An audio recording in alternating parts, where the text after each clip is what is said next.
Hello, नमस्कार, आदाब, सत श्री अकाल। मैं शिल्पी आप सबका आज के इस लेक्चर में यानी कि लेक्चर नंबर 3 में आप सबका स्वागत करती हूँ। आई होप अभी तक जो भी क्लासेस आपको दी गई हैं आपने वो अच्छे से देखी होंगी, चाहे वो आपका सिलेबस की क्लासेस रही हो या फिर लेक्चर 1 रहा हो जिसमें हमने पार्ट 1 को देखा है। ठीक है, तो हमने भारतीय समाज की विशेषताओं का पार्ट 1 ऑलरेडी कल देख लिया है। यदि आपने नहीं देखा है, अगर आप नए हैं तो प्लीज़ पहले उसे जाके देखिए। कोई भी क्लास आपको स्किप नहीं करनी है। अगर आप कोई भी क्लास स्किप करेंगे तो आने वाली क्लास को समझने में थोड़ी सी दुविधा होगी, क्योंकि बीच की चीज़ों में गैप हो जाएगा। तो आज हम भारतीय समाज की विशेषताओं का पार्ट 2 में काफ़ी कुछ कवर करने वाले हैं। जैसा कि आप अपनी स्क्रीन पर देख रहे हैं कि कास्ट सिस्टम इन इंडिया यानी कि जाति व्यवस्था का जो बात हो रही है भारत में, उसके विषय में इन डेप्थ जानेंगे। क्योंकि आप देखेंगे इससे रिलेटेड 2023 की अगर मैं बात करूं तो भी प्रश्न आया है, 2022 में भी प्रश्न आया है, 2021 में भी प्रश्न आया और लगातार ये प्रश्नों की श्रृंखला बनी रही है। पिछले वर्षों में आप कभी भी ऐसे प्रश्न देख सकते हैं। ठीक है, अपने राइट साइड में यहाँ पर आप देख रहे हैं कि इंडियन सोसाइटी की क्लास 12th की NCERT की बुक यहाँ पर दी गई है। ठीक है, तो यहाँ पर इसको ऐसे प्रदर्शित करने का या ऐसे इसको सिंबॉलिक तरीके से दिखाने का संदर्भ सिर्फ इतना है कि क्लास 12th की जो NCERT का फ्रंट पेज है वो कुछ इस तरीके से है और उसका कुछ कुछ हिस्सा आज की इस क्लास में बिल्कुल रहने वाला है, क्योंकि ये बहुत इंपॉर्टेंट बुक है आपकी इंडियन सोसाइटी GS पेपर 1 के लिए स्पेशली। तो अगर आप इसे नहीं देख रहे हैं तो प्लीज़ इसे देखना शुरू करिए और ये काफ़ी मददगार साबित होगा। इससे आपको सही शब्द मिलेंगे पढ़ने के लिए और एक बेहतर जानकारी डेवलप होगी इस लेक्चर के साथ साथ। चलिए आगे बढ़ते हैं। जो लोग नए हैं उनको बता देना चाहती हूँ कि आप मुझे मेरे इंस्टाग्राम पे फॉलो कर सकते हैं। ये मेरा टेलीग्राम चैनल हैंडल है।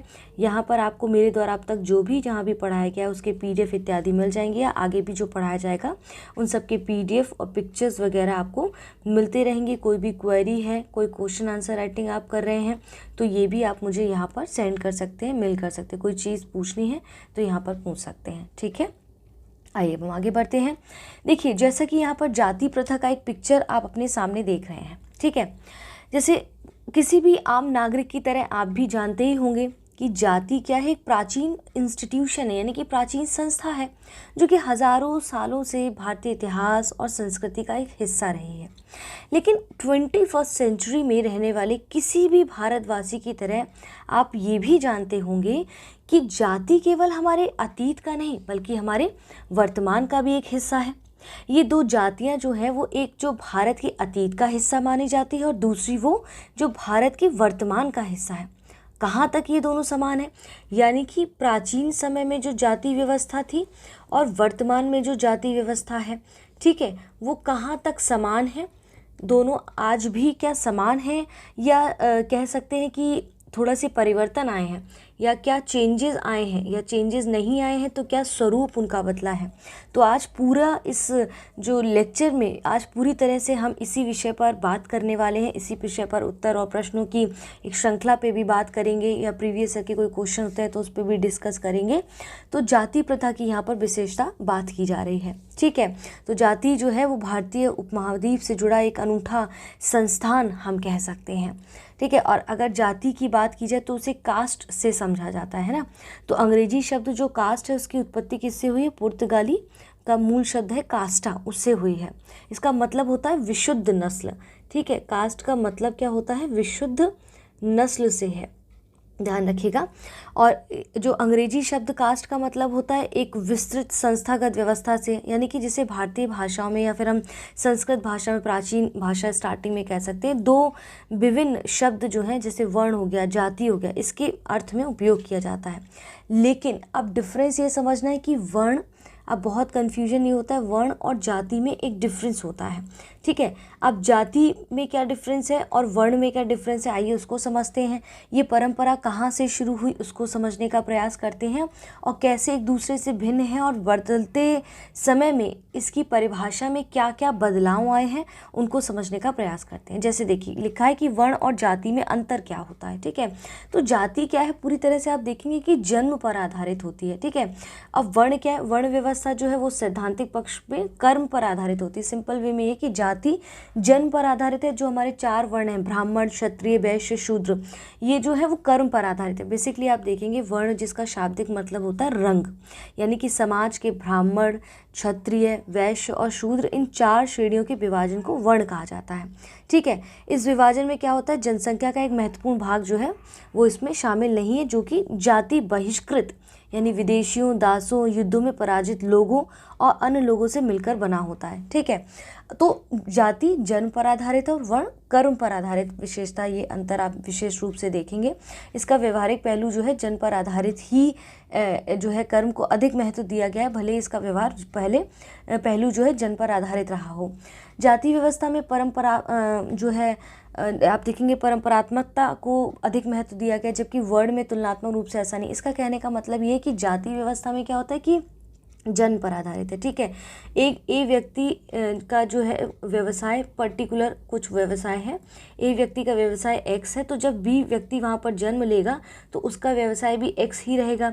यानी उसके जो क्रियाकलाप है, जो व्यवसाय का चयन का जो एक मुद्दा है, वो उसके जो है परंपरागत रूप से चलेगा। ये जाति व्यवस्था के अंतर्गत ये पर्टिकुलर चीज़ आपको देखने को मिलेगी। लेकिन जब वर्ण की बात आती है तो वर्ण में ऐसा कठोरता या फिर कह सकते हैं इतना ज़्यादा उसमें थोड़ा लचीलापन पाया जाता है, क्योंकि यहाँ पर जो है अपने कर्मों के आधार पे आप अपना व्यवसाय या अपने स्किल्स के आधार पर चीज़ों को चयन करते हैं, ना कि जो है कि परंपरागत रूप से या पीढ़ी दर पीढ़ी जो चला आ रहा है, ऐसा कुछ नहीं है।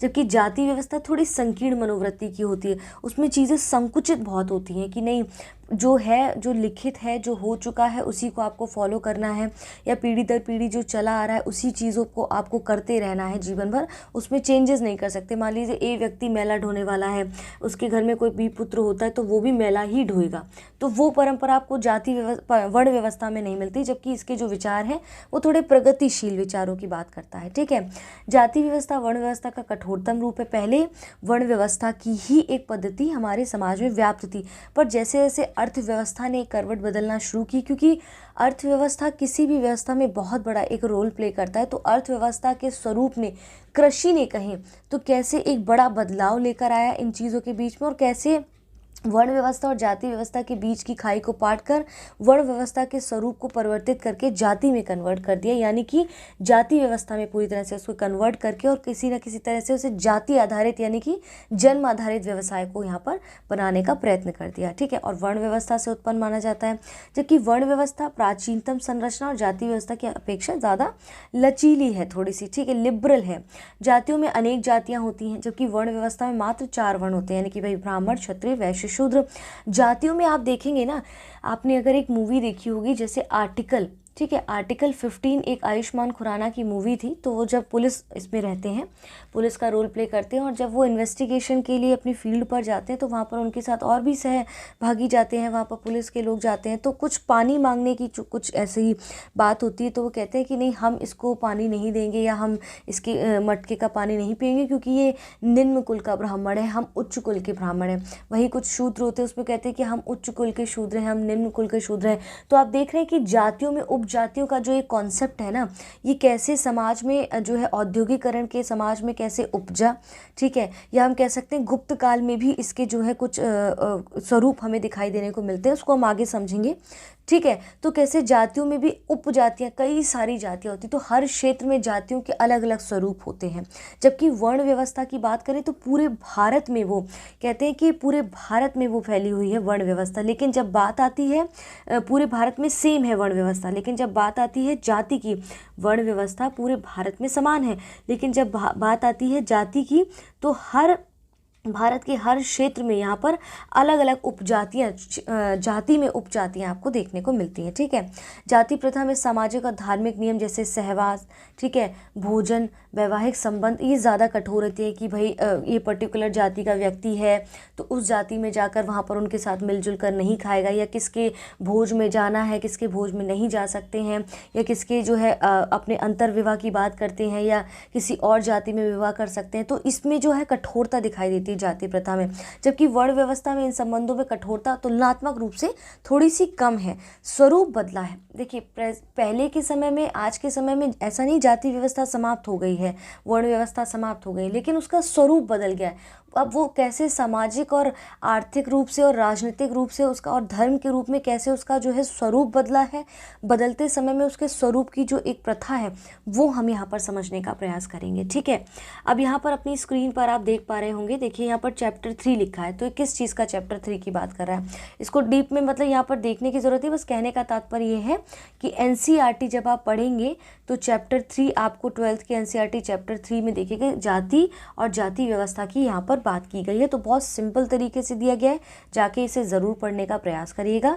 कुछ नहीं समझ आता है तो पूछ लीजिएगा। ठीक है, देखिए अब यहाँ पर एक चीज़ समझने की कोशिश करिए। यहाँ पे लिखा है कि जाति व्यवस्था एक सामाजिक बुराई है जो प्राचीन काल से भारतीय समाज में मौजूद है। वर्षों से लोग इसकी आलोचना कर रहे हैं, लेकिन फिर भी जाति व्यवस्था में हम सब कहीं ना कहीं लिप्त तो हैं। हमारे देश के सामाजिक और राजनीतिक व्यवस्था पर अपनी पकड़ मजबूत बनाए रखी है। पहले स्वरूप जन्म आधारित व्यवसाय को लेकर मात्र होता था, लेकिन अब उसका स्वरूप यहाँ पर बदल चुका है।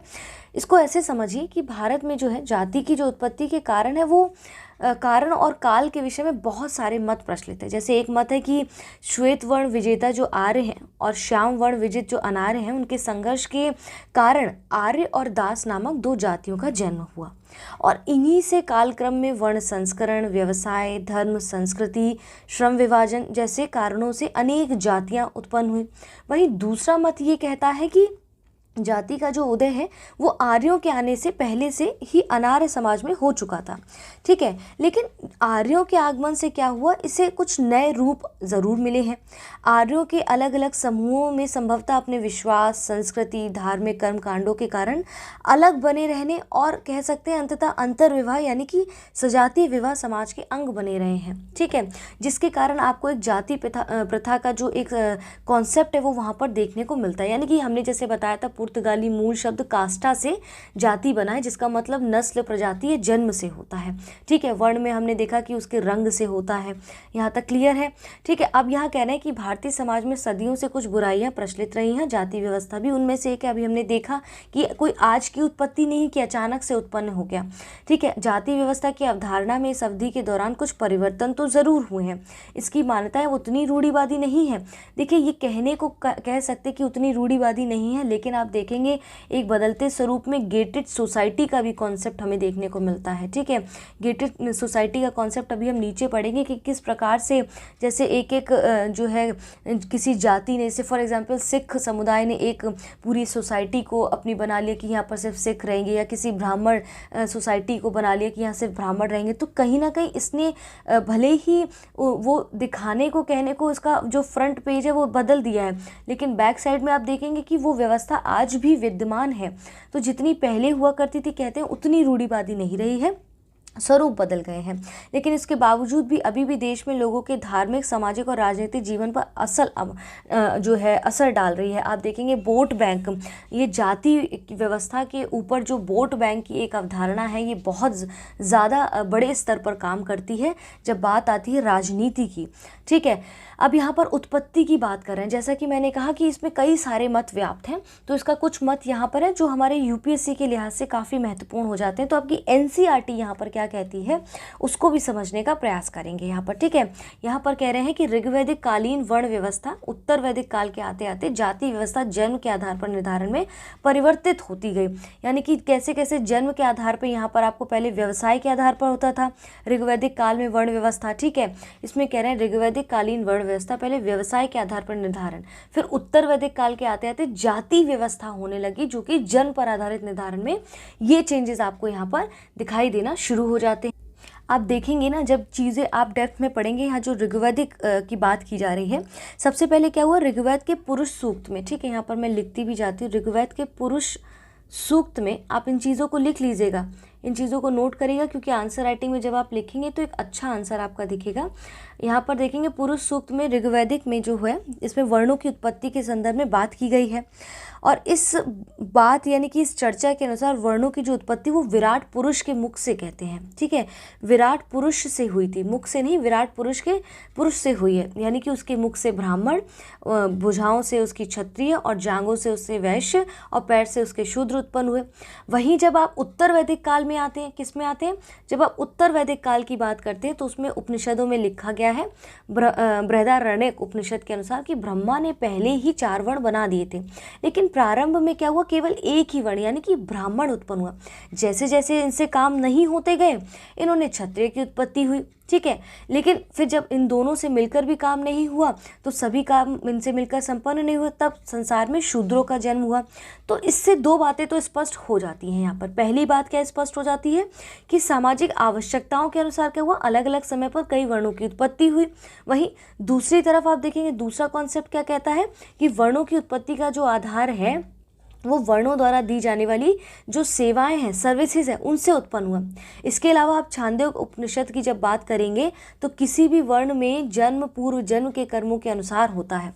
तो किसी भी वर्ण में जन्म जो है पूर्व जन्म के कर्मों के अनुसार होता है। ये छांदोग्य उपनिषद की लाइन है, इसको लिखना बिल्कुल ना भूलें। ठीक है, इस तरह की चीज़ें ये कही गई हैं, ये कहीं हवा में बात नहीं हो रही है। ठीक है, तो यहाँ पर भी देखिए क्या दिया गया है, माना जाता है कि हिंदू धर्म के अनुसार सृष्टि के निर्माता भगवान ब्रह्मा के द्वारा अस्तित्व में आया और जाति व्यवस्था जो है लोगों को 4 अलग अलग श्रेणियों में बांटती है, जिसको अभी हमने यहाँ पर समझा है। ठीक है, अब यहाँ पर देखिए क्या कहने का प्रयास कर रहा है, आपकी एनसीईआरटी क्या कह रही है, एनसीईआरटी के अंतर्गत क्या चैप्टर में कहा गया है उसको यहाँ समझ लेते हैं। देखिए अभी स्टार्टिंग में हमने क्या बताया कि वर्ण व्यवस्था क्या है, जहाँ ये देखिए वर्ण व्यवस्था क्या है, जहाँ 4 वर्णों का वर्गीकरण पूरे भारत में समान है। ठीक है, पूरे भारत में वर्णों का वर्गीकरण समान है, लेकिन जाति अधिक्रम के वर्गीकरण जो है वो क्षेत्रीय हैं। जो क्षेत्र से एक क्षेत्र से दूसरे क्षेत्र में यहाँ पर कुछ होगा, यहाँ पर कुछ होगा, यहाँ पर कुछ होगा, यहाँ पर कुछ होगा, यानी कि यहाँ पर एक क्षेत्र से दूसरे क्षेत्र में जाएंगे तो जाति कैसे परिवर्तित होती है, जातियों में कैसे उपजातियाँ जन्मती हैं। ठीक है, अब इस लाइन को पढ़िए। इस बात पर भी कुछ मतभेद हैं कि जाति व्यवस्था की उत्पत्ति सुनिश्चित काल क्या है। वर्ण व्यवस्था का तो हमें पता है कि ऋग्वैदिक काल में ये बात कही गई है, ये हमको पता है, लेकिन जाति व्यवस्था की एक्चुअल कॉन्सेप्ट कहाँ से शुरू हुआ इसका कई सारे मतभेद हैं। माना यह जाता है कि 4 वर्गों का वर्गीकरण लगभग 3000 साल पुराना है, लेकिन हर समय काल में जाति व्यवस्था के अलग अलग रूप रहे हैं। किसके? जाति व्यवस्था के। इसलिए मान लेना कि एक समान व्यवस्था 3000 वर्षों से चली आ रही है तो अपने आप को सिर्फ झूठ बोलना है, भ्रमित करना है, क्योंकि जब हर जाति हर क्षेत्र में बदल रही है तो एक ही व्यवस्था 3000 वर्षों से कैसे चली आ सकती है। जब आज के समय में वो परिवर्तन दिखाई दे रहा है तो बट ऑब्वियसली बीच में भी कई परिवर्तन हुए होंगे। ठीक है, अपने प्रारंभिक काल वैदिक काल 900 से 500 ईस्वी पूर्व के बीच में जाति व्यवस्था वास्तव में वर्ण व्यवस्था ही थी, यानी कि कर्म आधारित ही थी। इससे केवल 4 विभाजन थे, ब्राह्मण, क्षत्रिय, वैश्य, शूद्र। ये विभाजन बहुत ज़्यादा व्यापक लेवल पर या फिर बहुत ज़्यादा कठोर नहीं थे, ये जन्म से निर्धारित नहीं थे, क्योंकि हम वर्ण व्यवस्था की बात कर रहे हैं। इन वर्गों के बीच स्थान परिवर्तन संभव ही नहीं बल्कि सामान्य ही था। उत्तर वैदिक काल में ही जाति एक कठोर संस्था बनी और जिससे हम जाति की प्रसिद्ध परिभाषाओं द्वारा परिचित हैं। ठीक है, जिनको आज हम यहाँ पर पढ़ रहे हैं। जैसे विकास सिद्धांत के अनुसार सामाजिक विकास के कारण जब सोशल डेवलपमेंट होना शुरू हुआ, जैसा कि मैंने कहा जब कोई इतना बड़ा चेंज हमारे समाज में आता है तो अर्थव्यवस्था बहुत बड़ा रोल प्ले करती है। अर्थव्यवस्था ये डिसाइड करती है कि किसको किस पद पे रहना है, कौन व्यक्ति किस धर्म और जाति की बात करेगा, क्योंकि वो अर्थव्यवस्था बहुत बड़ा एक चेंज क्रिएट करती है सोसाइटी में। ठीक है, तो सभ्यता के लंबे और मंद विकास के कारण जाति प्रथा में कुछ दोष भी आते गए। इसका बहुत बड़ा दोष छुआछूत की भावना है, जिसको अस्पृश्यता की बात करते हैं। आर्टिकल 17 हमारा अस्पृश्यता के बारे में बात करता है। ठीक है, लेकिन इसकी हर प्रयासों से क्या अलग अलग प्रयासों से सामाजिक बुराई दूर होती भी जा रही है, जिसमें गवर्नमेंट के कुछ इनिशिएट, हमने कहा था कुछ डाटाज ऐसे होंगे, कुछ गवर्नमेंट के इनिशिएट है, कॉन्स्टिट्यूशन में इनके अधिकारों की क्या बात की गई है, उन सबको भी हम यहाँ पर समझते चलेंगे। ठीक है, कुछ इनके लिए कुछ अलग ऑर्गेनाइजेशन इत्यादि चीज़ों को हम समझेंगे। जैसा कि कहा Brahma the origin of caste की बात करते हैं, इसीलिए देखेंगे कि अम्बेडकर साहब जो है इसके अगेंस्ट बात होने की बात करते हैं कि जो हमारे समाज में जो एक हिंदू धर्म की जो बात करते हैं, इसमें अगर हिंदू धर्म की वो कहते हैं कि हम उसको जो है इनके ग्रंथों को इतनी मान्यता नहीं देंगे, क्योंकि वो कहीं ना कहीं इस जाति प्रथा के इस शब्द को हमेशा स्वीकृति करेगा, तो वो कहीं ना कहीं इसके सेपरेट होने की बात करते हैं। इसलिए पूना पैक्ट आप जब पढ़ेंगे तो उसमें इस तरह की चीज़ों को आपको देखने को मिलेगा। इसको भी अभी हम आगे समझेंगे।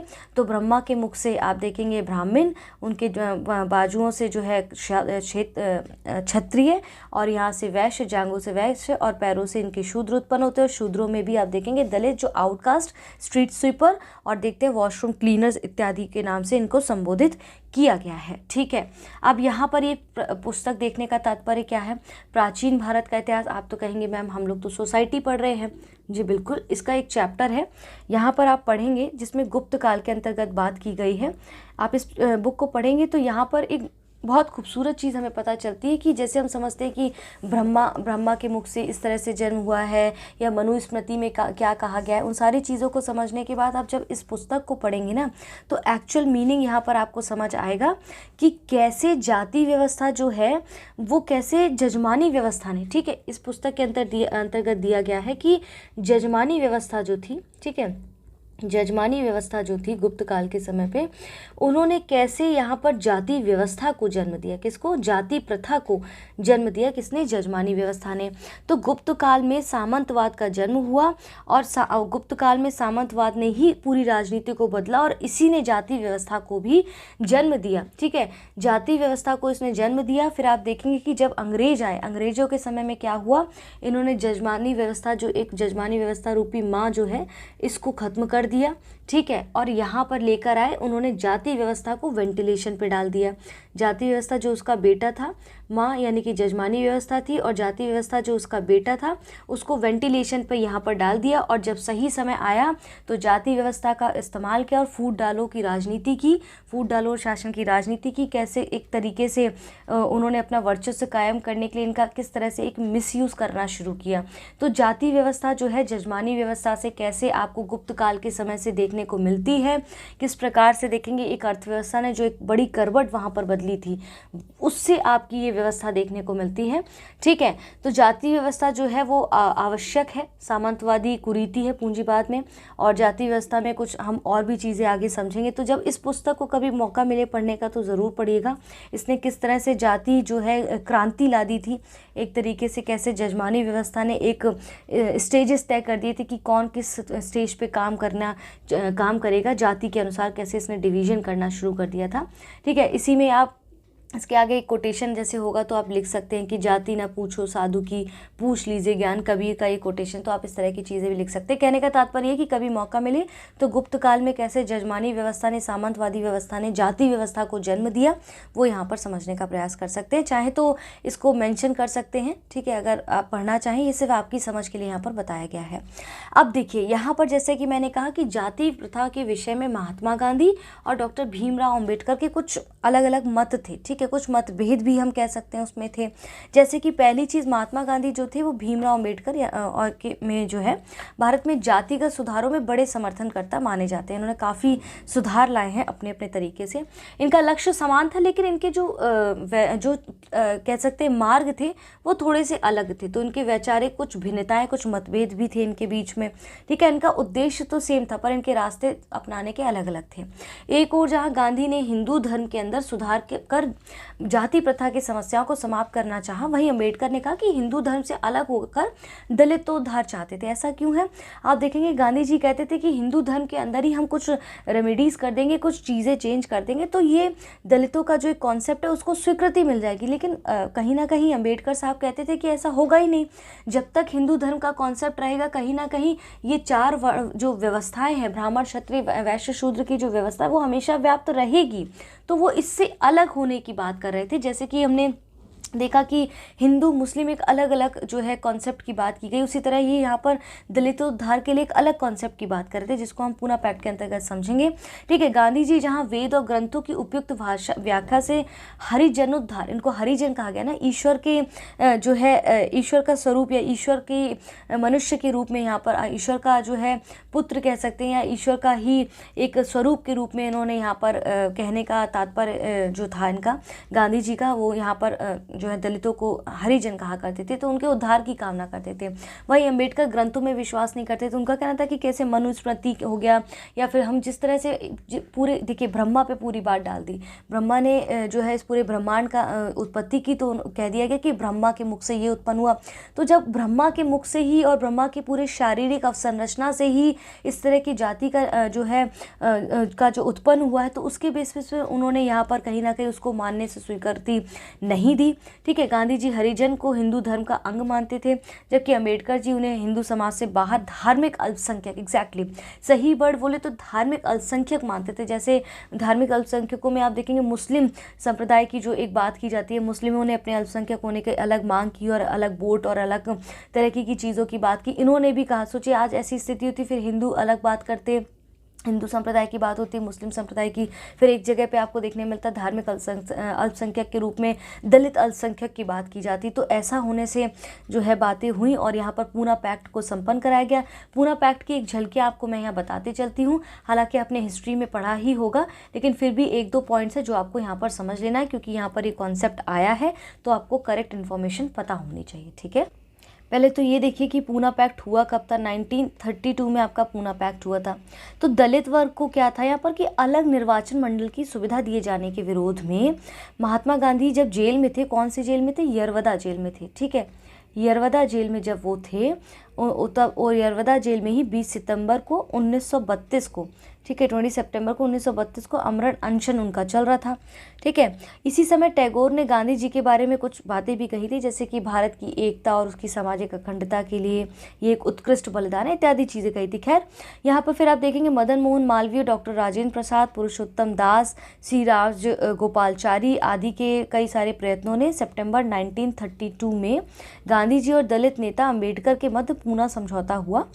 पूना पैक्ट कहता है कि दलितों के लिए अलग निर्वाचन व्यवस्था समाप्त कर दी जाए। ठीक है, जो पृथक निर्वाचन व्यवस्था है दलितों के लिए वो समाप्त कर दी गई इसके दौरान, और अलग अलग संप्रदाय, अलग अलग प्रांतीय विधानमंडलों में दलित वर्ग के लिए सीटों की संख्या 71 से बढ़ाकर कितनी कर दी गई, 147 सीटें आरक्षित की गई, और केंद्रीय विधानमंडल में सुरक्षित सीटों की संख्या में 18% की वृद्धि की गई।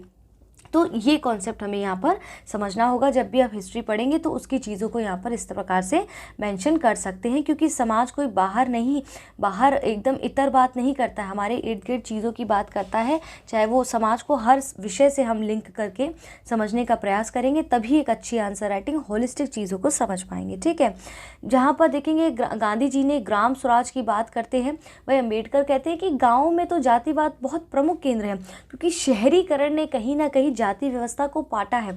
आज के समय पे जब हम देखते हैं कि एक इंडस्ट्रियलाइजेशन की बात करते हैं या फिर औद्योगिकरण में हम देखते हैं किस प्रकार से एक जॉब के कॉन्सेप्ट ने या व्यवसाय के एक बड़े कॉन्सेप्ट ने इस व्यवस्था को कहीं ना कहीं पाटा है। क्योंकि मान लीजिए कहीं से फॉर एग्जांपल आप अचार खरीदते हैं, ठीक है, आपको नहीं पता उसके अंतर्गत कौन कौन से किस किस जाति के वर्कर्स काम कर रहे हैं, लेकिन आप उसके खरीदते हैं और इंटरनेशनल लेवल पर वो बहुत व्यापक रूप से एक बहुत अच्छा काम कर रहे हैं। ठीक है, तो उससे हमें ये नहीं पता चलता किस जाति और इत्यादि की बात कर रहे हैं, कौन जाति का व्यक्ति वहाँ पर इस चीज़ को बना रहा है।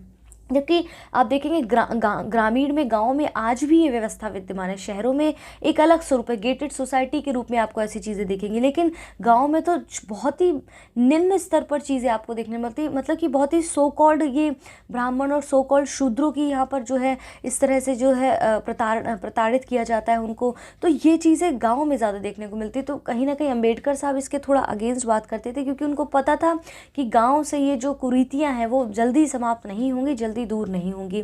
ठीक है, यहाँ पर कुछ आप देखेंगे 12th की एनसीईआरटी के अंतर्गत ही ये सब चीज़ें दी गई है, जहाँ पर अयन कली नाम के जो समाज सुधारक रहे हैं, इन्होंने क्या किया कि निम्न जातियों और दलितों के नेता थे। इनके प्रयासों से दलितों को सार्वजनिक सड़कों पर चलने की और अपने बच्चों को विद्यालयों में दाखिला दिलाने की आज़ादी थी। तो ये मात्र किसी एक व्यक्ति विशेष की बात हो ही नहीं रही है। उस दौरान 1863 से 1914 के बीच में ये रहे हैं। तो इसमें दिखा रहा है कि किस प्रकार से एक सभी के लिए एक जो आम रोड है उस पर चलने के लिए ही एक अपनी लड़ाई थी। बाकी चीज़ें शिक्षा को तो आप भूल ही जाइए। ठीक है, तो उन्होंने इस चीज़ के लिए वहाँ पर आवाज़ उठाई। ज्योतिराव गोविंदराव फुले, इनके सबके नाम थिंकर्स के लिख सकते हैं आप वहाँ पर। एक काफ़ी पॉजिटिव इम्पैक्ट पड़ेगा क्योंकि भारतीय थिंकर्स की यहाँ पर बात की जा रही है, समाज सुधारक की बात की जा रही है। ठीक है, इन्होंने क्या किया कि अन्याय की भर्त्सना की। ठीक है, जाति व्यवस्था में अन्याय की इन्होंने काफ़ी अवहेलना की है और छुआछूत के नियमों की घोर निंदा की है इन्होंने। 1873 में इन्होंने सत्यशोधक समाज, ये नाम लिख लीजिएगा, इसको मेंशन करना है, सत्यशोधक समाज की स्थापना की, जो निम्न जाति के लोगों के मानवाधिकारों और सामाजिक, यहाँ पर क्या लिखा है, मानवाधिकारों और सामाजिक न्याय की प्राप्ति के लिए समर्पित था। तो काफ़ी इंपॉर्टेंट कॉन्सेप्ट है ये आप अपनी आंसर राइटिंग में जब नोट्स लिखेंगे तो नोट्स के दौरान ये ज़रूर मेंशन करेगा स्टार बना के, और अपने आंसर राइटिंग में से लिखिएगा जब भी जाति से संबंधित कोई प्रश्न उत्तर आप लिखते हैं। ठीक है, इसके बाद सावित्रीबाई फुले, कौन नहीं जानता। तो इन्होंने क्या किया, पूरे देश में बालिकाओं के लिए बने पहले विद्यालय की पहली प्रधान अध्यापिका थी। पुणे में स्थापित किया था इन्होंने। पूरा जीवन शूद्रों और अति शूद्रों को शिक्षा अर्पण करने में लगा दिया। अब देखिए, शूद्र और अति शूद्र किस तरह से आपको जातियों में ये उपजातियों का एक कॉन्सेप्ट दिख रहा है। ठीक है, इन्होंने किसान और मजदूरों के लिए भी जो है कई सारे विद्यालय की शुरुआत की थी। यहाँ पेरियार जी के बारे में देखेंगे तो ये दक्षिण भारत में निम्न जाति के आंदोलन के नेता के रूप में जाने जाते हैं।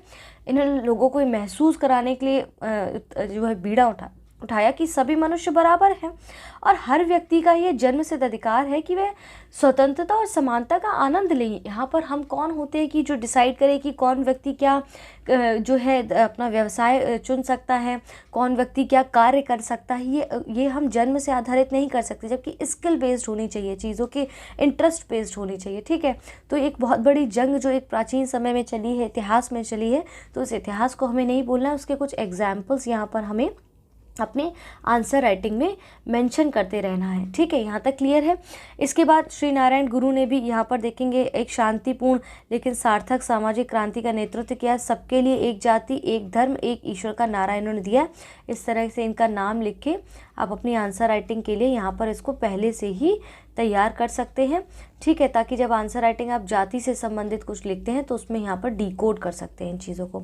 राइट, तो ये सब चीज़ें बहुत काम आएंगी आपको जब आप इसको धीरे धीरे समझने का प्रयास करेंगे। अब यहाँ पर चलिए हम एक चीज़ देखते हैं। यहाँ पर एक वीडियो आपको दिखाती हूँ मैं। यहाँ पर शायद गांधी जी का एक वीडियो है, वो क्या है, कैसे है, इसको समझने का प्रयास करते हैं। ठीक है, अस्पृश्यता सामाजिक प्रगति में एक बाधा है, एक सामाजिक अभिशाप है।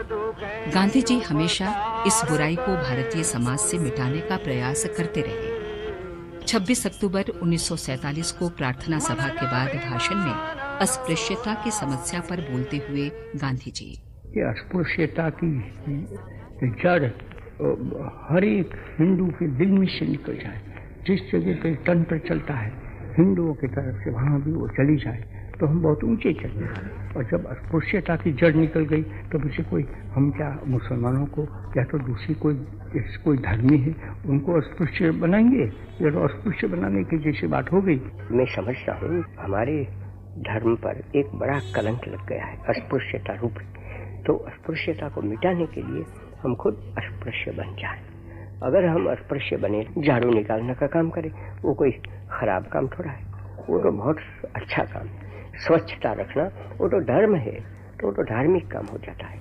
तो अगर हम सब अस्पृश्य बन जाएं तो हम दो काम कर लेते हैं कि एक तो अस्पृश्यता का जो कलंक है उसमें काफी बाकी रहा है, उसका नाश हम कर लेते हैं। तो आपने इस वीडियो को यहाँ पर देखा। अब हम यहाँ पर अंबेडकर साहब के कुछ वक्तव्यों को जानेंगे, उनको चीज़ों को समझने की कोशिश करेंगे। छोटा सा वीडियो, उसको भी देख लेते हैं। Elections are important provided they produce really good men. But aren't they important because they allow you to change the government? I mean, it's better to change peaceably than to watch it. Yes, but who has got the idea, you see, that voting means change of government? Nobody has. People have no consciousness. What do you mean that it's based on equality, inequality, or it is based on inequality? You see? And therefore, unless you can get rid of the caste system, you don't think social structure got to be altered. I am quite prepared to say, well, it will take some time for the social structure to be altered if you want to do it in a peaceful way. Yes, you see. But then somebody must be making the effort to change the social system. But your Prime Minister and others make a lot of speeches against the caste system. These endless speeches, you know. You see? देखा आपने किस प्रकार से ये दोनों video का एक जो कॉन्सेप्ट है, गांधी जी का क्या मानना था, इसके बाद अंबेडकर साहब का राजनीति में, या कह सकते हैं कि कैसे असमानता की जो व्यवस्था विद्यमान थी उस दौरान में, तो वो उनका क्या अपना वक्तव्य था, उसको हमने यहाँ पर देखा। भारत में जाति व्यवस्था किस प्रकार से भिन्न भिन्न तरीके से फैली हुई है। इसके बाद यहाँ पर जाति व्यवस्था की विशेषताओं की यदि हम बात करें तो इसको समझने का आज हम यहाँ पर प्रयास करते हैं, क्योंकि ये किस तरह से समझें, यहाँ जो लिखा है वो तो है ही इम्पॉर्टेंट, इसके साथ साथ आपको कैसे समझना है। तो इसकी सामान्य विशेषताएं हैं, जैसे कि कह रहे हैं कि जाति जन्म से निर्धारित होती है। एक बच्चा अपने माता पिता की जाति में ही जन्म लेता है, और जाति कभी भी, ध्यान रखिएगा, जाति कभी भी चुनाव का विषय नहीं होती है, क्योंकि हम ये चयन नहीं कर सकते कि किस परिवार में जन्म लेना है ना।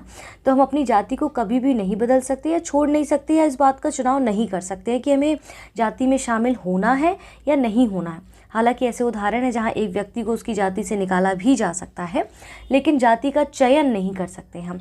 ठीक है, जाति की सदस्यता के साथ विवाह संबंधी कुछ कठोर रूल्स भी होते हैं, कुछ जाति विवाह जिसकी हम बात करते हैं, कुछ नियम होते हैं। ठीक है, यानी कि विवाह समूह के सदस्यों में ही ये विवाह हो सकते हैं। जाति सदस्यता में खाना बंटवारे के बारे में कुछ नियम शामिल होते हैं, जैसा हमने ऊपर देखा था, किस प्रकार का खाना खा सकते हैं, किस प्रकार का नहीं खा सकते हैं, ये निर्धारित होता है। और किसके साथ खाना बांट कर खाया जा सकता है, ये भी जाति व्यवस्था के अंतर्गत, उसकी विशेषताओं के अंतर्गत ये विशेषता एक कही जाती है। ठीक है, जाति जो है, इसमें आप देखेंगे जातियों में आपसी उपविभाजन भी होता है, यानी कि जातियों में हमेशा उपजातियाँ होती हैं और कभी कभी उपजातियों में भी उपजातियाँ होती हैं। इसे खंडात्मक संगठन यानी कि सेगमेंटल ऑर्गेनाइजेशन जो है, ऑर्गेनाइजेशन कहते हैं। कभी तो हमने कहा ना, खंडीय विभाजन की बात करते हैं। ठीक है, इसके बाद आप देखेंगे पारंपरिक तौर पर कुछ जातियां जो है व्यवसाय से जुड़ी होती हैं। एक जाति में जन्म लेने वाला व्यक्ति उस जाति से जुड़े व्यवसाय को ही अपना सकता है, और व्यवसाय वंशानुगत होते थे, यानी कि ये जो है पीढ़ी दर पीढ़ी ट्रांसफ़र होते रहते हैं। वंशानुगत व्यवसाय की बात करते हैं, पीढ़ी दर पीढ़ी हस्तांतरित होते रहते हैं। दूसरी ओर आप देखेंगे कि एक विशेष व्यवसाय को किसी जाति से जुड़े होने की वजह से उस जाति के लोग अपना सकते थे, किसी दूसरी जातियों के सदस्य वह काम नहीं कर सकते थे। जैसे बहुत बड़ा एग्जाम्पल, मेला ढूंढना। ठीक है, मेला ढूंढने का काम है, या कुछ ऐसे निम्न स्तर का जो काम है वो कोई पर्टिकुलर जाति का व्यक्ति कर सकता है, उसे ट्रांसफ़र नहीं कर सकता, उसे बदला नहीं जा सकता, या किसी और जाति का व्यक्ति नहीं कर सकता है। तो इस तरह से ये जाति व्यवस्था की सो कॉल्ड विशेषताओं को हम यहाँ पर देख सकते हैं। ठीक है, इसके बाद हम देखेंगे जैसे हाथ से मैला ढोने की जो प्रथा है वो एक जाति आधारित पेशा बन गई। अभी देखा था ना कि एक व्यक्ति विशेष के अनुसार या किसी व्यक्ति विशेष वंशानुगत व्यवसाय के अनुसार इसको अपनाया जाएगा, कोई और अन्य जाति का व्यक्ति उसे धारण नहीं कर सकता है। तो एक ये वाला जो कॉन्सेप्ट है वो बड़ा ही खतरनाक है। तो 2013 में जो है ये इनका देखें पुनर्वास अधिनियम 2013 द्वारा आधिकारिक रूप से इसे समाप्त कर दिया गया था। आज के बदलते स्वरूप में आप देखेंगे कि किस प्रकार से ये जो बड़ा ही मतलब सब अगर व्यक्ति समान है तो हम अपना काम स्वयं से करें, इसके लिए किसी व्यक्ति विशेष या किसी जाति विशेष को लेकर ये काम निर्धारित नहीं होना चाहिए। एक उदाहरण आप यहाँ पर लिख सकते हैं, केरल में देखेंगे केरल की सरकार ने क्या किया, वहाँ पर एक रोबोट तैयार कराया गया जिसका नाम बैंडिकूट है। ठीक है, क्या नाम है, केरल में एक रोबोट तैयार किया गया जिसका नाम क्या है, लिख लीजिएगा ये बैंडिकूट जिसका रोबोट का नाम है। ये रोबोट तैयार किया और जितने ये सारे कार्य हैं मैला ढोने के या इस तरह की साफ़ सफाई के जो ये कार्य हैं वो वहाँ पर रोबोट करेगा। सीवेज सफाई की जो व्यवस्था है वो अब रोबोट करेगा। सीवेज सफाई के लिए जो अब मनुष्यों को अंदर जाते थे सीवेज में जाके डुबकी लगा के सारी साफ़ सफाई करना इत्यादि चीज़ें करते थे। बहुत ही भयानक चीज़ वो जो है एक मानव की कहने को कह सकते हैं कि एक जीवित व्यक्ति की एक हत्या एक तरीके से करना, कहीं ना कहीं इस प्रकार की चीज़ों को कराकर। तो इसके लिए केरल सरकार ने वहाँ पर बेंडीकूट नामक एक रोबोट को बनवाया और वहाँ पर जो सीवेज सफाई है उसको व्यक्ति ना करके एक रोबोट वहाँ पर कर रहा है, ठीक है। तो इस तरह की अगर हम देखेंगे कॉन्सेप्ट लेकर आएंगे, क्योंकि रोबोट का मतलब सिर्फ किसी अन्य व्यवसायों में लिप्त करना या अन्य क्रियाकलापों में लिप्त होना नहीं है, बल्कि इस तरह की चीज़ें की जाएंगी तो जाति व्यवस्था की जो कुप्रथा व्याप्त है हमारे समाज में, एक निम्न स्तर पर कौन काम करेगा, उच्च स्तर पर कौन काम करेगा, इस तरह की चीज़ों से एटलीस्ट हम छुटकारा पाएंगे, ठीक है। कहीं ना कहीं ये रोबोट का जो कॉन्सेप्ट है उसने समाज में व्यक्तियों के जो काम काज है उसको छीनने का प्रयास किया है, उनकी जो जीवन की एक आर्थिक रूप से जो स्वतंत्रता है काम करने की उसको छीना है। लेकिन इस संदर्भ में अगर हम बात करें तो बहुत ही गुड एग्जाम्पल हम सेट कर सकते हैं अपने देश में। तो इस तरह के और एग्जाम्पल्स होने चाहिए, ठीक है। तो उस पर हमें काम करना चाहिए। भारत में जातीय आधारित हिंसा, अंतरजातीय विवाह ने, ठीक है, दलितों के द्वारा अपने भूमि अधिकारों, अभिव्यक्ति की स्वतंत्रता, शिक्षा और न्याय तक पहुंच सहित जो बहुत सारे मूलभूत उनके बेसिक राइट्स हैं उनका दावा करने के परिणाम स्वरूप जाति आधारित हिंसा की प्रवृत्ति बढ़ रही है। इस तरह के आप देखेंगे यहाँ पर, जैसे अब आप देखते होंगे कि कई लोग जो है अपनी जाति पर आधारित जो है, जैसे आप देखेंगे जाटों में ज़्यादातर आप देखेंगे आरक्षण को लेकर जो काफ़ी डिमांड की गई है ना, उसी को देख कर लोगों ने फिर और बाकी जो है कास्ट में भी देखना शुरू करेंगे कि उन्होंने भी अपने जो है आरक्षण की मांग करना शुरू कर दी है। तो इस तरह की जो होड़ है इसने हिंसा को भी कहीं ना कहीं पैदा किया है हमारे समाज में, ठीक है। अब कहने का तात्पर्य ये है कि क्या जाति व्यवस्था में परिवर्तन क्या हुआ है, क्या कोई परिवर्तन हुआ है या मात्र उसका स्वरूप बदला है। तो transformation of the caste system, तो पारंपरिक जाति व्यवस्था शुद्धता और अशुद्धता पर आधारित थी कि कौन शुद्ध है, वही अनार्य और आर्य की बात करते हैं, अवर्ण और वर्ण की बात कर रहे हैं। तो शुद्धता और अशुद्धता पर बेस थी, जिसने आज के समय में क्या ट्रांसफॉर्मेशन लाया, जैसे संस्कृतिकरण। तो पहले क्या होता था, जाति पदानुक्रम में उच्च स्थान का दावा करने के लिए निम्न जातियाँ उच्च जातियों की तरह बिहेव करती थी, यानी कि कर्मकांड और प्रथाओं में लिप्त रहती थी। जैसे यहाँ पर देखेंगे वो शाकाहार बनने की कोशिश करते थे। जो निम्न सो कॉल्ड निम्न जातियों के जो लोग हैं वो उनको लगता था कि उच्च जाति के लोग ऐसा करते तो वो ऐसा अडॉप्शन कर लेंगे तो शायद उनको भी वो प्लेटफॉर्म मिलेगा, ठीक है। जो शराब इत्यादि को अपनाकर उन्होंने उनको मद्यपान को छोड़कर अपनी सामाजिक स्थिति, अब मद्यपान को स्वीकार करके अपनी सामाजिक स्थिति को बढ़ाने का प्रयास किया, ठीक है, इत्यादि चीज़ों को यहाँ पर पश्चिमीकरण ने, ऐसे आप देखें ग्लोबलाइजेशन ने भी यहाँ पर बहुत बड़ा रोल प्ले किया, उसने एक पॉजिटिव रोल प्ले किया है।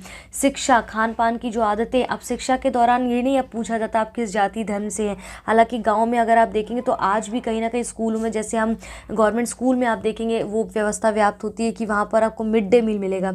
तो मिड डे मील में काम करने वाला जो कुक है अगर वो निम्न जाति का, इस पर बेस्ड कई मूवियाँ भी बनी है, तो मूवीज़ को देखा करिए क्योंकि वो हमारे समाज का दर्पण होती हैं, ठीक है। तो उनको तिरस्कार करते कि नहीं हमारा बेटा या हमारी बेटी उनके हाथ का बना नहीं खाएगा, हम तो उच्च कुल के हैं और वो निम्न कुल से, इत्यादि चीज़ों की सो कॉल्ड यहाँ पर बात की जाती है। खान पान की आदतें, पहनावे की समझ, शिष्टाचार में प्रगति के कारण जब आप शिक्षित होंगे, अपने अधिकारों को जानेंगे, जैसे डॉक्टर अम्बेडकर ने जाना, ठीक है, इन चीज़ों को जब आप जागरूक होंगे तभी तो कहते हैं, जैसे महिलाओं की बात जब आती है उसी तरह से कि जब वो शिक्षित होंगी, जागरूक होंगी तभी तो अपने अधिकारों के लिए लड़ सकेंगी ना। सेम इनका भी यहीं पर यही चीज़ कही जा रही है।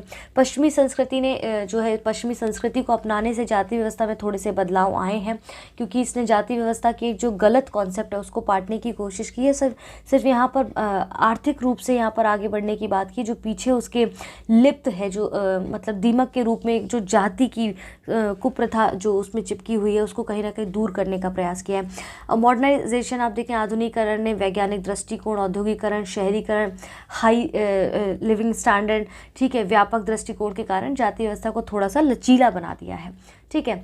औद्योगिकरण वगैरह में आप देखें आधुनिकीकरण ने कैसे गाँव से बाहर ट्रांसफ़र होना शुरू किया।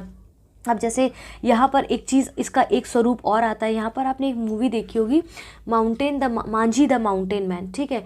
यहाँ पर इसको बस इसलिए समझा रही हूँ ताकि वो एग्जाम्पल आप इस तरह से याद रखेंगे तो याद रहेगा। माउंटेन द मांझी मैन आपने देखी होगी। तो उसमें स्टार्टिंग में जब नवाजुद्दीन सिद्दीकी शहर से वापस आते हैं गांव में अपने एकदम सूट वूट पहन कर, तो उनको लगता है कि अब उस वक्त शायद कोई केस भी आया था तो उसमें लिखा गया था, बताया गया था कि उस दौरान में कि अब सब जातियाँ बराबर हैं, अब कोई भेदभाव नहीं, मतलब अब हम सब बराबर है, इस तरह का। तो गाँव में जब वो पहुँचते तो इस तरह से खुशहाल माहौल, जो निम्न जाति के लोग हैं वहाँ पर खुशहाल एक सेलिब्रेशन की तरह करते हैं।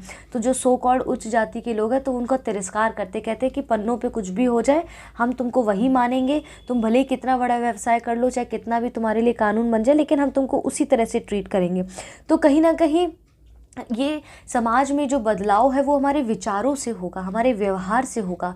वो कोई पन्नों पर लिखे हुए कॉन्स्टिट्यूशन की चीज़ों को जो दिया गया वो कहीं ना कहीं एक रोल प्ले करती है, लेकिन जब तक हम उस पर सैद्धांतिक रूप से जब काम नहीं करेंगे या वैचारिक रूप से उसमें बदलाव नहीं आएंगे, जब तक हम उसे अमली जामा नहीं बनाएंगे, उस पर उस स्तर पर, व्यापक स्तर पर उसमें बदलाव नहीं आ सकता।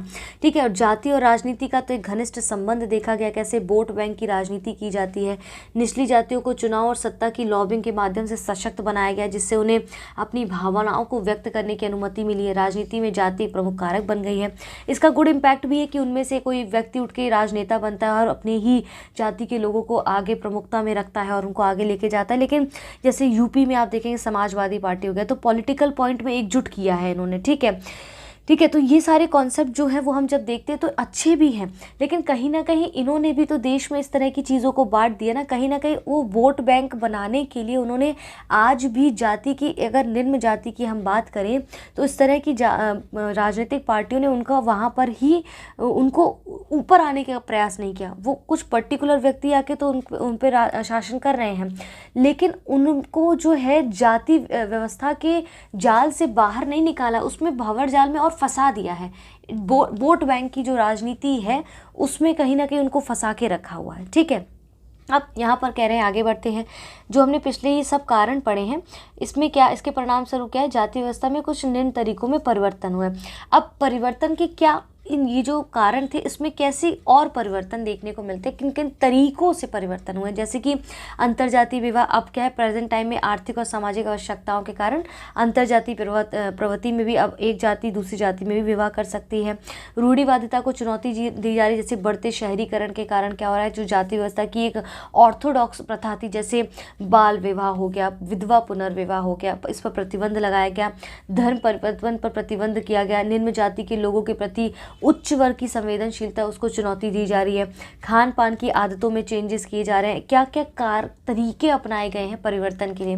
बैठक हो गए, सम्मेलन, संगोष्ठियों में सभी व्यक्ति अब मेल मिलाप कर रहे हैं। कहीं पर भी आप काम करें, किसी बड़ी कंपनी में काम करें, वहाँ पर हर व्यक्ति साथ में बैठ के काम कर रहा है।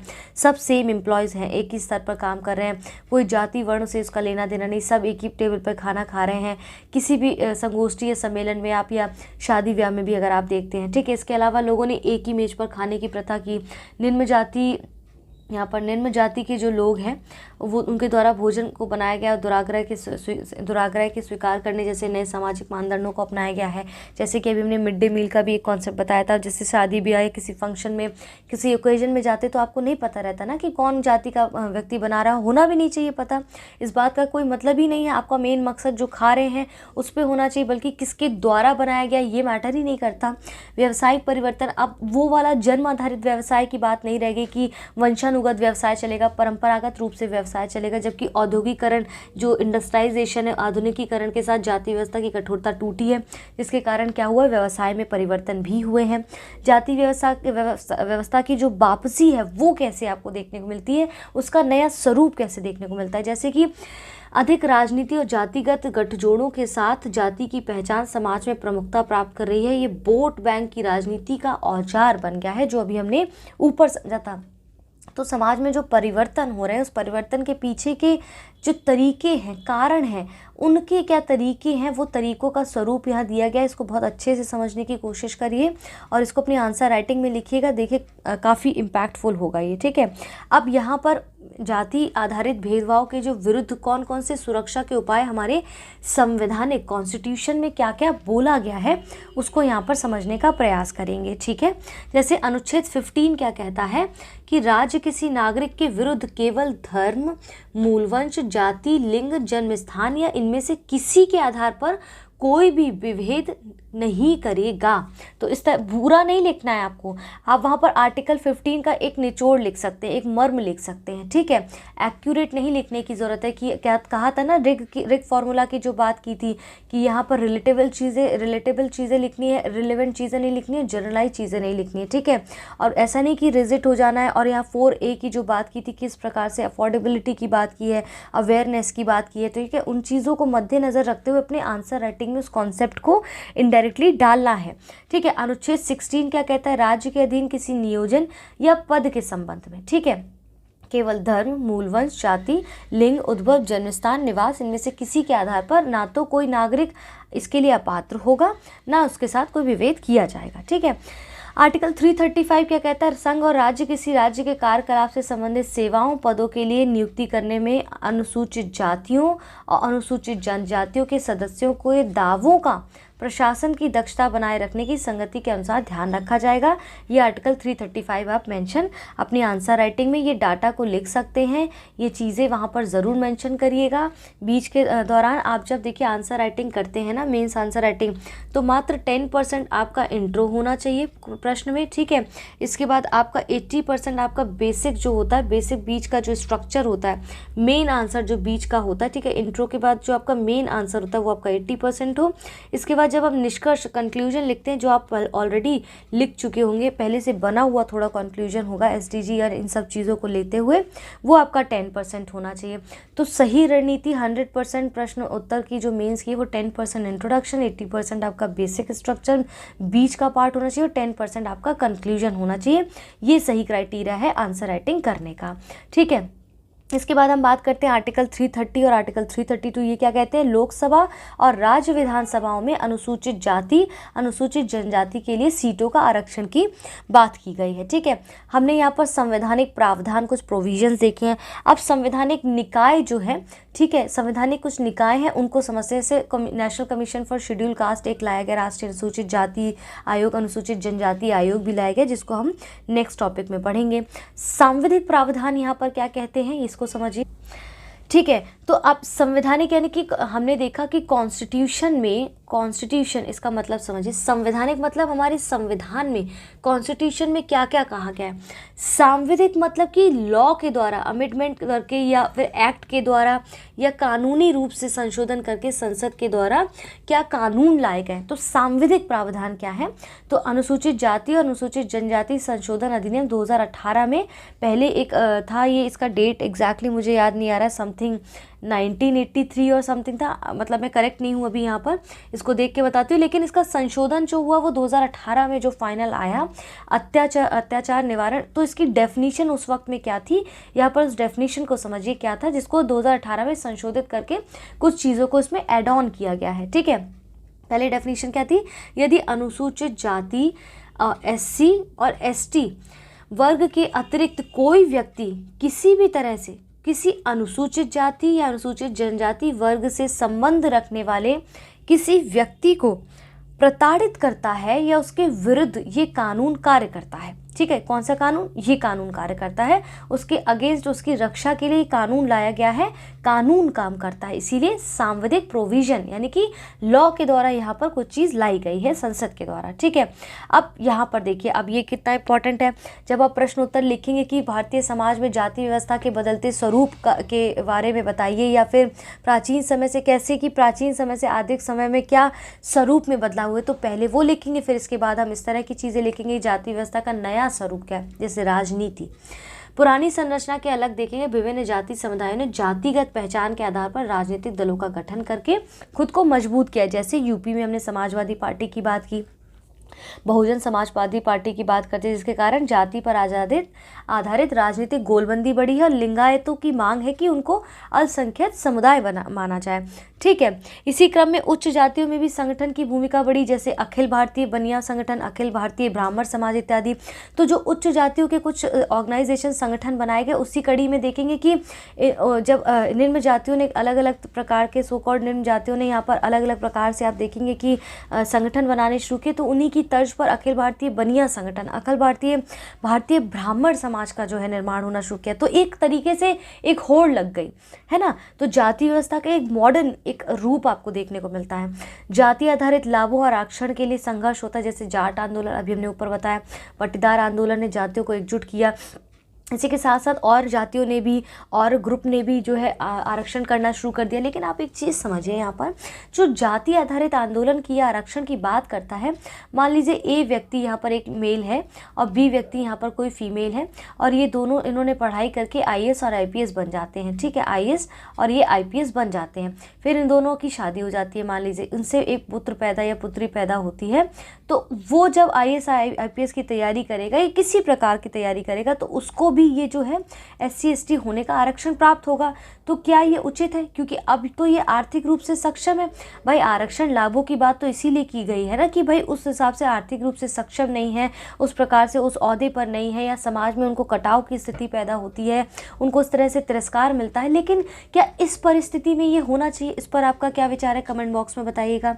ठीक है, जैसा कि मैंने कहा कि गेटेड सोसाइटी में जाति आधारित नया विभाजन देखने को मिलता है, तो वही कि सिख सोसाइटी पर पूरी सोसाइटी बेस्ड हो जाती है, या ब्राह्मण का एक पूरी सोसाइटी बेस्ड कर देते, गेटेड सोसाइटी का गेट लगा देते कि इस जाति के लोग रह रहे हैं या इस धर्म के लोग रह रहे हैं। तो इन्होंने एक नई जो है नए तरीके के स्वरूप को बदला है। मतलब प्राचीन समय से लेकर आधुनिक समय में क्या स्वरूप में बदलाव आए, खत्म कहीं की बात नहीं कर रहा है, स्वरूप में जो बदलाव आए हैं उसका एक बहुत बड़ा उदाहरण है, इसको ज़रूर मेंशन करिएगा। ठीक है, अब सामाजिक बदलाव क्या है? अंतरजातीय विवाह के बावजूद जाति आधारित विभाजन को बनाए रखने की अभिव्यक्ति हालांकि भी गायब नहीं हुई है, लेकिन थोड़ी सी सूक्ष्म हुई है। जैसे कि वैवाहिक विज्ञापन आप देखते होंगे समाचार पत्रों में, तो वहाँ पर लिखते हैं, पहले आज भी होता है कि फलाना जो है ब्राह्मण पुत्र, एक इनका बेटा ब्राह्मण कुल का है और इन्हें ब्राह्मण कुल की एक कन्या चाहिए। तो इस तरह की चीज़ों ने जो है ना बहुत ही, आज भी सोचिए इतने पढ़े लिखे एजुकेटेड लोग जब अपने न्यूज़पेपर इस तरह से एडवर्टाइजमेंट निकालते हैं, मैट्रिमोनियल साइट पे आप देखेंगे इस तरह के जब वो जाति को मेंशन करते हैं, तो कहीं ना कहीं ये बदलते समाज का जो स्वरूप है, सोशल देखेंगे जो सोशल मीडिया का जो ये स्वरूप है, इसने कैसे जाति की व्यवस्था को पकड़ा है लेकिन अलग स्वरूप में दिखाने का प्रयत्न किया है। ठीक है, तो ये सब चीज़ें, जैसे ईसाई धर्म में परिवर्तन होने वाले दलितों के लिए केरल जैसे राज्यों में अलग कब्रिस्तान की बात करते कि भाई ये यहाँ पर इस्लाम धर्म में भी भाई शिया सुन्नी का कॉन्सेप्ट आप देखेंगे इस तरह का व्याप्त है वहाँ पर। ठीक है, ईसाई धर्म में जाति व्यवस्था का पालन नहीं करने वाले धर्मों ने भी जाति भेदभाव को देखा है। तो भाई इस तरह का एक धर्म उठाया तो बाकी धर्मों में भी प्रभाव देखने को मिलता है कि अरे वो उस धर्म इस जाति का है तो उसको हम इस कब्रिस्तान में जगह नहीं देखें, जबकि जन्म और मृत्यु पे तो हमारा जोर ही नहीं है। उसमें भी हम ये डिसाइड करते हैं कि किसको किधर गाड़ना है, जबकि सबको सेम प्रोसेस से जन्म लेना है, सेम प्रोसेस से मृत्यु है। इसके बावजूद भी इस तरह से घिनौने जो है एग्जाम्पल हमारे सामने प्रस्तुत होते हैं। तो ये एग्जाम्पल्स आप अपने आंसर राइटिंग में ज़रूर लिखिएगा। कोई केस स्टडी आपको पता है तो उसको ज़रूर लिखिएगा, कोई स्कीम इत्यादि है या फिर वहाँ पर कॉन्स्टिट्यूशन में क्या चीज़ें कही गई हैं उसको ज़रूर अपनी आंसर राइटिंग में लिखिएगा। ठीक है, जातियों के अंदर उपविभाजन, जैसे पिछड़ी जातियों अनुसूचित लोगों को लक्षित करने वाली विकास नीतियों ने केवल आबादी के एक वर्ग को लाभ पहुंचा है, एक वर्ग कुलीन वर्ग के रूप में उभरे हैं, और इनसे पिछड़ी जातियों के भीतर भी कई सारे विभाजन पैदा हुए हैं। ठीक है, इस प्रकार से कह सकते हैं कि अंतरजातीय विवाह के माध्यम से समाजीकरण एकीकरण के लिए डॉक्टर अंबेडकर योजना के तहत अंतरजातीय विवाह को प्रोत्साहित करने की आवश्यकता है। इसके अलावा जाति आधारित आरक्षण को खत्म करने और एक्सक्लूसिव विकास की ज़रूरत है। इससे राष्ट्रीय एकता और अखंडता को बढ़ावा देने में मदद मिलेगी। देखिए, दो पहलू हैं। अगर आप किसी व्यक्ति को किसी सुवेद वर्ग की यहाँ पर आरक्षण की बात करते तो ये बताते हैं कि कहीं ना कहीं वो पिछड़े हैं और वो सुवेद वर्ग के अंतर्गत आते हैं। ये अच्छी चीज़ भी है, लेकिन बुरी चीज़ ये कि उनको हमेशा उस तरह से फिर ट्रीट किया जाता है कि अरे ये तो आरक्षण के अंतर्गत आते हैं। जब आप नारी वंदन, अभी जो शक्ति वंदन जो एक जो है आपका बिल आया पारित हुआ है, तो उसमें भी आप देखेंगे किस तरह से महिलाओं के आरक्षण की बात, जो सांसद होने में वहाँ पर परसेंटेज उनके सीटों को लेकर आरक्षित की बात की गई, तो कुछ इसके पक्ष में थे कुछ इसके विपक्ष में थे।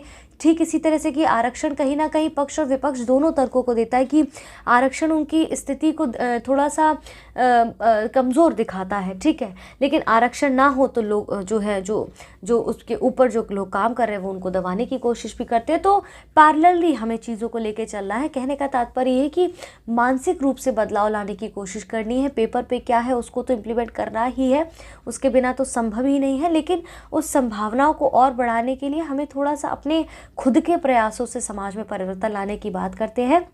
तो आप सबसे मैं अपेक्षा करती हूँ कि जब भी इस क्लास के अंतर्गत आप आएंगे, चाहे आप किसी भी धर्म से हो, किसी भी जाति से, किसी भी कुल से हो, किसी भी वर्ण से हो, उन सब धारणाओं को पीछे छोड़ के ही आप मेरी क्लास में यहाँ पर उपस्थित होंगे, क्योंकि यहाँ पर आप यूपीएससी के एस्पिरेंट हैं और यूपीएससी एस्पिरेंट पर ये रूढ़िवादी सोच शोभनीय नहीं है। आप अच्छी आंसर राइटिंग तभी लिख सकेंगे जब आप अच्छा विचार रखेंगे, एक अच्छी धारणा रखेंगे, अच्छी सोच रखेंगे। तो इन सभी को ध्यान में रखते हुए आपको इंडियन सोसाइटी की क्लासेस को अटेंड करना है। फ़िलहाल के लिए आज की इस क्लास में इतना ही। हम सारे प्रश्नों को, जो प्रीवियस ईयर के प्रश्न हैं, उन पर डिस्कस ज़रूर करेंगे, आप निश्चिंत रहें, उस पर बात की जाएगी। फ़िलहाल के लिए आज के इस वीडियो में इतना ही। इन लेक्चर्स को निरंतर अपने लिए देखते रहिए। यदि आपके पास कोई प्रश्न है, आप उस पर प्रश्न पर उत्तर देना चाहते हैं, तो आप मुझे मेरी टेलीग्राम चैनल, जिसका नाम है शिल्पी वर्मा 22, ठीक है, आप चाहें तो मेरे कमेंट बॉक्स में भी पूछ सकते हैं मुझसे, मैं वहाँ पर आपको उत्तर दे दूँगी। आप मुझे यहाँ पर अपना क्वेश्चन आंसर राइटिंग अगर भेजना चाहते हैं इससे संबंधित, तो ज़रूर भेजिए। इस विषय को समझने का प्रयास करिए। एक बार नहीं समझ आता, दो बार नहीं समझ आता, 3 बार समझिए, लेकिन इसको निरंतर पढ़ते रहिए और अपडेट करते रहिए, करंट से जुड़े रहिए। ऐसे केसेस आते तुरंत उनको मेंशन करिए और उसे पहले से लिखकर अपना एक डाटा कलेक्ट करना शुरू करिए, ताकि जब आप आंसर राइटिंग करें तो आपको भटकना ना पड़े। यहाँ तक स्पष्ट है? चलिए, आज के इस वीडियो में इतना ही रखते हैं। जल्द मिलते हैं एक और नए वीडियो के साथ। तब तक के लिए अपना ध्यान रखिए, अपनों का ध्यान रखिए। जय हिंद, जय भारत।